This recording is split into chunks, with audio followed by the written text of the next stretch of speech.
Babe, our album's out. I know, I'm listening to it like a dork. Yeah, along with saying I Love You First, Selena Gomez was one of the first people to stream her new album as well. I don't know if Spotify is her streaming service of choice, but I Said I Loved You First racked up 14.2 million streams on its opening day. Ashley Park commented on Selena's Instagram post celebrating the album's release that theirs was an exquisite love that has given us an exquisite album. Then on Saturday, the streams only dropped an impressive 11% to 12.6 million streams. And that's when truly BFF Taylor Swift broke her 2-month Instagram dry spell to promote the album. Yeah, she wrote on her Instagram story, "I love this album so much, oh my god." I think that's how you pronounce that. And even provided a link where to listen. Selena shared Taylor's post on her own Instagram story responding, "Love you, Tay," with the heart emoji. And I hate what I wore, but I hate myself more. Selena and Bendy dropped a music video for Younger and Hotter Than Me on Friday, which I found incredibly moving.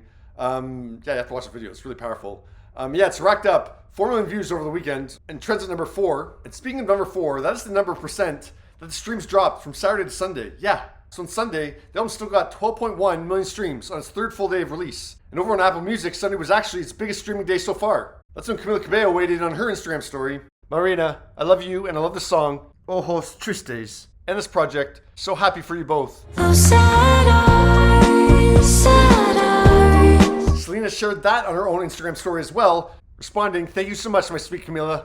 Now the reviews for the album have been mixed. Clash gave it its highest mark with an 8 out of 10, rating it's a moving document of a relationship.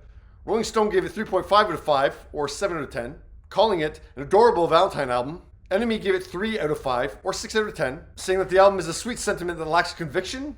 Despite the fanfare, the celebrity duo were hesitant to really give listeners a glimpse in how they operate as a couple. Sputnik Music also gave it 3 out of 5, but they also say it's Selena's best project yet. So I guess I don't think much of Selena's 3 previous albums. And yeah, this is my question for Selenators. Are you guys considering this, Selena's follow-up to Rare? Like, is this her 4th? I know the whole scene thing way back in the day, but let's forget that for now. But yeah, is this her 4th studio album? Or is this like an album that's kind of onto its side, like its own timeline? Like, kind of like when Lady Gaga did, a couple jazz albums with Tony Bennett. Like, you don't really consider that part of Lady Gaga's, pop discography. Anyways, yeah, get back to me on that, okay? Okay.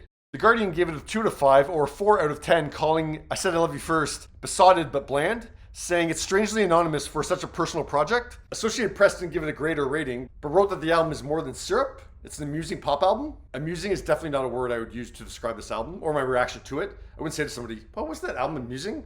No. This is a very gloomy, solemn, somber album, which surprised me. Call me when you break up. Call Me When You Break Up was released as the first single last month, and on Sunday it still got the most streams out of any song in the album. I love that jam.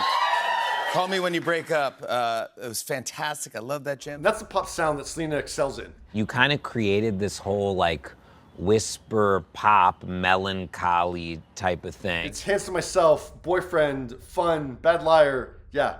And all those songs were actually co-written by Julia Michaels. Julia commented on Selena's Instagram post, "I love you always and forever." Oh, I can say I love you always forever. Remember that song?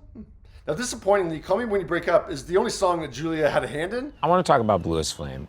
Now, after Charlie XCX delivered The Same Old Love in 2015, Selena and Benny did make some room on the track list for Charlie to bring the heat again, this time with Bluest Flame. Hotter than the bluest flame, hotter than the bluest flame. Yeah, to me, this whole song is Charlie. In their ranking of all the album tracks, Billboard had Bluest Flame on top, with Call Me number 2. Camila's favorite was at number 5. Now, Jimmy Fallon highlighted 2 other tracks. Sunset Boulevard, I love. That's kind of like it's 80s kind of synthy type of fun. The Sunset Boulevard was interesting because it's one of my favorite songs on the album. Sunset Boulevard was the second single release. Yeah, solid song.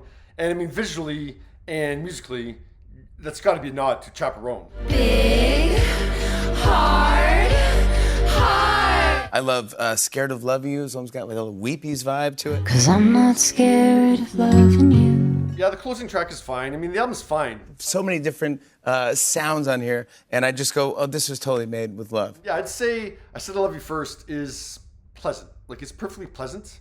Too much of the album feels like Selena doing a Lana Del Rey impression or Billie Eilish, which doesn't feel authentic to Selena at all. I've constantly been trying to make my music better and better because, I know that people may not think I'm the greatest singer. And also maybe Kelly Clarkson's pep talk post-Rare you know, had the pendulum swinging way too far in the other direction. The best singers in the world move you. From a singer to a singer, it's beautiful what you do, and I love your record. Don't ever negate your gift, because it's powerful. And now Selena's, you know, overly confident or too confident about her vocal chops. Just look at you now. But yeah, Selena's vocals should not be relied upon as heavily as they are here to carry the material. Because yeah, Benny's productions are just too simple around her. Like, she doesn't have the chops to pull this off, really. Some things are just meant to be. And yeah, that simplistic sound is not typical Benny either. Like, he produces pop bangers. Moves like Jagger. Teenage dream, just like a circus. He produced Selena's. I'm so sick of that same old love. Kill 'em with kindness. I'll be single soon. They were catchy, dynamic productions. That's missing on this project. This feels very minor for both of these artists. I give it a B-, maybe C+, but no, I'll give it a B-. Something we got to do together that was for us.